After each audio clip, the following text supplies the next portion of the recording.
Kita bertemu lagi. Kali ini saya akan masak iaitu babi masin ataupun pekasam babi. Saya sudah potong kecil-kecilan. Ini masin. Lepas tu bersama dengan kacang panjang. Ini kita goreng dulu lah. Kita letak di bawah. Ini dia punya ni bawang putih, bawang merah, cili hijau, cili padi cili merah kecil, bawang merah, halia dan garlic bawang putih. Okey, kita masak sekarang Okey, kita hanya menggunakan bawang putih, halia dengan bawang merah Ini kita menggoreng kacang panjang Kita goreng kacang panjang dulu, nanti kita letak di bawah dekat pinggan, baru kita goreng babi masin. Okey, sudah harum ini dia kacang panjang, chicken stock, garam sedikit dengan perasa. Okey.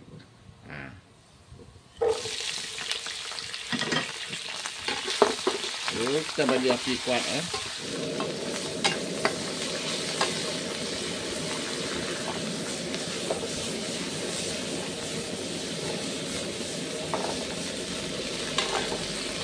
kita bagi dia masak dulu.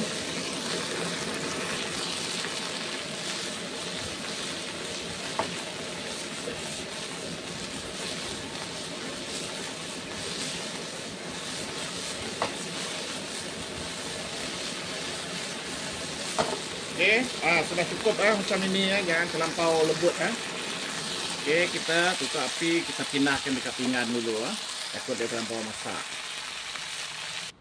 Okey, macam ini nanti kita goreng babi yang masin tu kita letak atas sini Okey, kita mulakan Okey, kita bagi bawang merah bawang merah, garlic, bawang putih sama ginger. Ni dibuat halus Okey.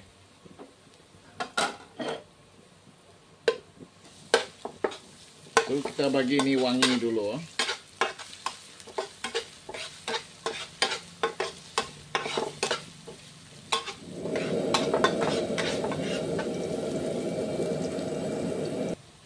Okey, kita masukkan ni kasam babi tadi kasam babi yang dah ada chicken stock dalam tu dengan MSG Okey. Kita masukkan, kita kacau dia sehingga dia masak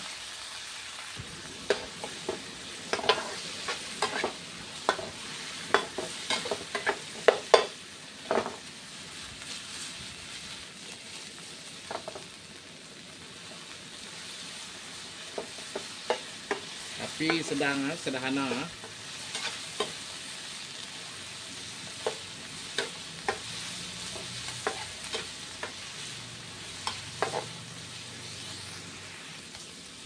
lebih kurang 5 minit hampir-hampir mau masak sudah kawan-kawan Okey, dia sudah macam ini masak kita masukkan cili cili hijau dan merah dengan bawang besar. Okey. Okey, kita kacau.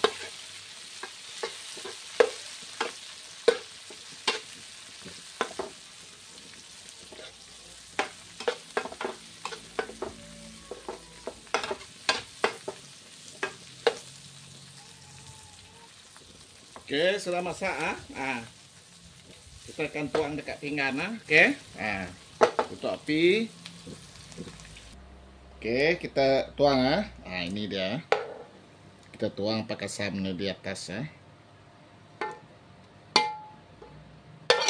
Jadi di bawah tidak pedas kawan-kawan atas saja pedas Okey, macam ni cara kita masak babi masin atau babi pakasam boleh juga macam ini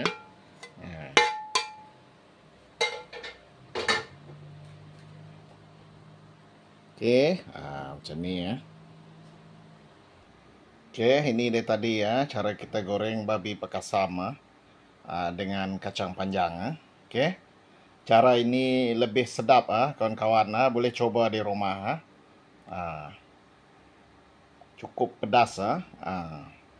Oke, jumpa lagi di masa akan datang. Jangan lupa like, komen, subscribe ya. Oke, jumpa lagi.